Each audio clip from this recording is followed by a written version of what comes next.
والدین پر اولاد کی طرف سے قربانی کرنا واجب نہیں ہے۔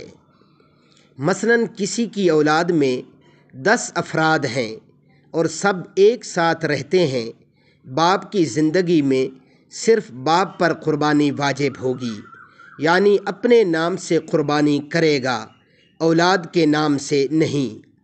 اگر اولاد بالغ ہے اور سب مالدار صاحب نصاب ہیں تو اس صورت میں ہر ایک پر ضروری ہوگا کہ ایک ایک حصہ قربانی کرے۔ اگر باپ اولاد کی طرف سے اولاد کی اجازت سے ان کی قربانی کرے گا تو ان کی قربانی بھی ادا ہو جائے گی اور والد کو ثواب ملے گا۔